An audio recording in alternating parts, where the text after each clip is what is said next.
Essa semana foi anunciada uma mudança de regra oficial do TCG. A comunidade entrou em choque. Tá todo mundo se perguntando: meu Deus do céu, o que tá acontecendo com o jogo? O jogo vai mudar pra sempre? A gente mudou as regras, a gente vai entrar num formato completamente absurdo por causa disso? E a minha resposta é: não é tudo isso. Não é tudo isso. E eu vou explicar por que não é tudo isso, eu vou passar sobre todas as regras, vou explicar como é que funciona e por que, tipo, real não é muita coisa que muda. Basicamente o que aconteceu foi: a Konami lançou esse documento aqui oficial, que é o upgrade de regras de 2021, falando algumas coisas que vão mudar. E se você olha esse documento aqui, ele lembra muito um documento que apareceu, que era em 2020, que é a revisão de regras de 1º de abril de 2020, que muda basicamente todas essas coisas, só que era uma revisão de regras especificamente pro OCG, né? É uma revisão de regra que aplicava pro OCG só, e essas regras agora se tornaram oficiais pro TCG. Eu vou cobrir elas, vou cobrir o que elas mudam e o que elas não mudam no caso, porque a gente já tá jogando com essas regras, efetivamente já faz tipo 2 anos que a gente tá jogando com essas regras. Então eu vou falar um pouquinho sobre isso, vou mostrar algumas interações, onde que isso muda, onde que isso aplica, onde que não aplica, porque eu vi um monte de gente criando teoria, tendo um monte de dúvida de regra, mais gente ficou confusa do que foi ajudada por esse documento aqui, então eu vou explicar tudo isso pra vocês, né? Vamos primeiro ler o documento, e aqui eles passam as clarificações e tudo mais. A primeira regra que eles mudam é basicamente o que a gente conhece como Master Rule 5, que é: bicho fusão 5 YZ pode ser invocado primeiro na Main Monster Zone ou na Extra Monster Zone, e você não precisa de uma seta link pra invocar, que é uma coisa que a gente tá jogando desde 2020, né? Não é uma coisa que mudou, é uma coisa que a gente continua só jogando com isso, e só colocar isso aqui no documento oficial agora. A próxima coisa, que é uma regra que eu vi a maior parte da confusão aparecendo, é essa aqui. Se um efeito trigger chega no lugar de ativação, mas não tem a chance de ativar ainda, porque tá no meio da resolução de uma chain, por exemplo, e o efeito tá sendo, entre aspas, salvado pra depois, e a localização da carta muda, ele não vai poder ativar o efeito. O que isso quer dizer? Isso quer dizer que se você manda uma carta pro grave, por exemplo, como custo, e ela só vai ativar na próxima chain, e aquela carta sai do grave no meio da chain, ela não vai ter a chance de ativar na próxima chain. É isso que isso quer dizer. É isso que isso quer dizer. É tão simples como isso. E é uma coisa que a gente já tá jogando também já faz muito tempo. Muita gente conhece essa regra como ou Caldneb, ou como Crow vs Benten. E tem um monte de gente confusa quanto a isso. Eu vou falar especificamente dessa regra daqui a pouquinho. E também tem essa mudança aqui, que também é relevante. Restrição de que você não pode dar um normal special do turno que você ativa esse card. Só se refere se o summon passou de maneira correta. E também se tem uma carta que fala: você só pode invocar essa carta uma vez, ou você só pode invocar X vezes por turno. Se o summon não passa, não vai contar para essas restrições, né? E as outras duas coisas não são tão relevantes assim. A primeira coisa é: Trap Monsters não ocupam mais espaço na Spell Trap Zone, que é uma coisa que tudo isso a gente já tava jogando desde 2020, né? Tudo isso a gente já tava usando desde 2020, mas basicamente, se você ativa um Trap Monster, ele vai entrar na Main Monster Zone, né? Vai ficar lá, mas não vai ocupar espaço na Spell Trap Zone, que nem ocupava antigamente. E a última regra se refere a coisas que saem do campo quando elas vão pro main deck ou pro extra deck, né? E basicamente, o que isso aqui diz é que se uma carta tem efeito, quando isso aqui sai do campo, tal coisa acontece. Se a carta vai pro extra deck ou pro main deck, ela não vai ativar. E se é usada como material, ela também não vai ativar. Material de XYZ, né? Então, eu separei aqui alguns exemplos de todas essas interações aqui, e eu queria mostrar pra vocês. Vamos passar aqui para essas interações que eu vi o pessoal tendo dúvida, que eu vi o pessoal querendo saber como é que vai funcionar com essa revisão de regra, o que muda efetivamente. Eu vou mostrar aqui pra vocês quais são as interações e o que realmente afeta. A primeira dúvida que eu vi é em questão de cartas só podem ser invocadas uma vez por turno. O que isso quer dizer? Digamos que você tá jogando Sky Striker, você dá normal da Ray, faz uma Kagari, e você tem uma Engage no Grey, você adicionar pra mão, e o oponente vê isso e fala: não quero dar Kagari eu não quero dar Engage pra ele, vou dar aqui uma Judgment e vou negar o summon da Kagari.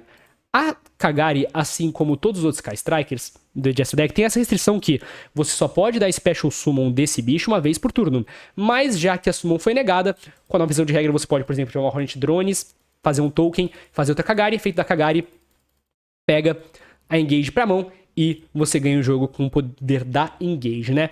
É basicamente isso que essa restrição fala. Então, se você nega o summon de uma carta que só pode ser invocada uma vez por turno, o oponente vai poder invocar a carta de novo, né? Sem muito problema. Outras cartas que isso aqui aplica, por exemplo, são o Jingirsu. Acho que e os cartas Sky Strikers, fazemos aqui na mente agora. Uma regra que eu vi o pessoal perguntando: o jogador 1 ativa Red Eyes Fusion, o oponente ativa uma Ashe em Chain. E o pessoal pegando esse negócio aqui. Ah, quando a carta é negada, então a restrição não aplica. Então eu posso dar normal summon da carta, já que o cara deu Ash na Red Ice Fusion? E a resposta é não. E por que não? Porque a ativação da Red Ice Fusion não foi negada. Isso aqui se aplica, essa regra aqui se aplica para quando você nega a ativação de uma carta. A Ash, por ser uma carta que nega o efeito, a restrição da Red Ice Fusion ainda vai continuar. Então isso não muda muita coisa. Onde essa regra realmente muda é numa situação diferente. Digamos que você dá normal summon de Jerry Beanman, que é o melhor card do Yu-Gi-Oh! E o oponente dá uma Solemn Judgment aqui, negando o summon do Jerry Beanmans. Nessa situação, já que você tem toda a normal summon, mas o normal summon foi negado, você vai poder ativar a Red Ice Fusion, porque efetivamente você não deu normal summon, e com a mudança de regra, basicamente não existe o conceito que anteriormente era conhecido como Attempted Summon, que é quando você tenta invocar uma coisa e não consegue. Então você vai poder ativar a Red Ice Fusion aqui sem muito problema, e vai poder fazer o Dragon, mesmo você tendo, entre aspas, da normal summon, mas o normal summon foi negado. Então isso meio que vai burlar a restrição da Red Ice Fusion, porque o summon não aconteceu efetivamente, né? A próxima regra, que eu vi muita gente ficando, tipo, confusa, é a famosa situação do Crow vs Benten. Como funciona essa regra efetivamente? Você dá efeito de um Drytron, que o custo é tributar um bicho ritual ou um Drytron da sua mão, ou do campo, manda a Benten pro Grave, enchain o oponente da DD Crow, tirando a Benten do Grave. Zeta vai descer, e aqui a Benten não vai poder ativar, porque, como a regra fala, o lugar de ativação dela mudou, então ela não está no local correto onde ela deveria ativar na hora na próxima chain, então ela não vai poder ativar. É como se ela tivesse, não só foi negada, mas o efeito dela só não vai poder ser ativado porque ela mudou de lugar. E isso é uma coisa que pode ser bem relevante nesse formato específico, porque a gente está no formato onde o Phantom Knight é um deck muito bom, o Phantom Knight é um deck super, super bom no formato, então digamos que o oponente faz aqui um Cherubini e dá efeito do Cherubini mandando um Graph pro Grave como custo, e em chain você dá um DD Crow, você vai lá e bane o Graph do Grave, o Graph não vai poder ativar, não vai poder dar esse do Ciro do deck pra deixar o cara combar. Mas tomem muito cuidado, porque eu vi muita gente falando isso. Ah, judeu, então o DD Crow nega. Não, o DD Crow não nega. O DD Crow não nega. A gente não chegou no ponto de Yu-Gi-Oh! Que o DD Crow nega. Então o que acontece é que você tira o Graph antes dele poder ativar e ele não vai poder ativar. Se, por um acaso, você tá numa situação parecida, o oponente fala, faz um Cherubini, efeito Cherubini, manda um Graph pro cemitério, e aí dá efeito do Graph, e você dá Chain DD Crow, o Graph ainda vai resolver. O Graph ainda vai resolver, aí o cara vai trazer o Seer, ele vai fazer o Bardiche, vai defender o Seer, vai renascer o Cherubini, e você vai perder o jogo porque você não escutou direito as regras que eu tô passando aqui nesse vídeo, né? Então, tome muito cuidado, não, DD Crow não nega as cartas, o DD Crow previne as coisas de ativarem. Onde que essa regra de cartas que a gente muda desse deck realmente muda? É aqui.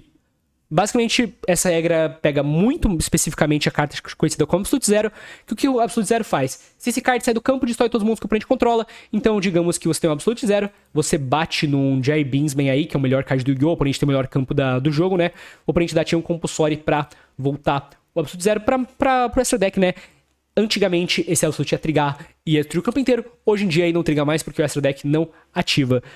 Ué, judeu, mas a gente não tá jogando com essas regras já faz um monte de tempo? Sim, a gente já tava jogando com essas regras desde 2020, só que agora se tornou oficial para todos os territórios do TCG, porque antes não tinha nenhum documento falando que era oficial, então teve uma treta recente no ICS Remote Duel que teve na Europa, que o pessoal queria usar as regras antigas, não usar essa revisão de regras, então efetivamente essas regras se tornaram oficiais hoje, e eu vi muita gente confusa quanto a isso, por isso que eu decidi trazer isso aqui pra vocês, porque eu real vi bastante gente confusa. Mas é isso então, muito obrigado a todo mundo que assistiu o vídeo, como sempre. Esse vídeo foi gravado em live, eu estou todos os dias em live, pra quem não sabe, na twitch.tv/Yu-Gi-Oh! Passa lá mais tarde, deixa um follow, é de graça. Não esquece também de se inscrever aqui no canal, é de graça também, deixar aquele like, ajuda demais, demais, demais. Você sabia todas essas regras? Não conhecia nenhuma? Deixa aqui nos comentários, me deixa saber. E me deixa saber também o que você quer ver aqui no canal depois. Eu tô tentando voltar aqui com um cronograma mais ativo, postando mais vídeos sempre. E pra quem quer saber, porque eu tô aqui nesse cenário diferente, ué, judeu, cadê você? Você não tá mais no seu quarto? Não, no momento eu tô viajando, então eu tô nesse setup aqui meio provisório. Eu queria ainda continuar trazendo pra vocês conteúdo todos os dias, mesmo estando, tipo, fora de casa. Em breve já vou estar lá de volta no meu quarto. Muito obrigado por assistir, eu vejo vocês numa próxima. Valeu, falou e é nóis. Tchau.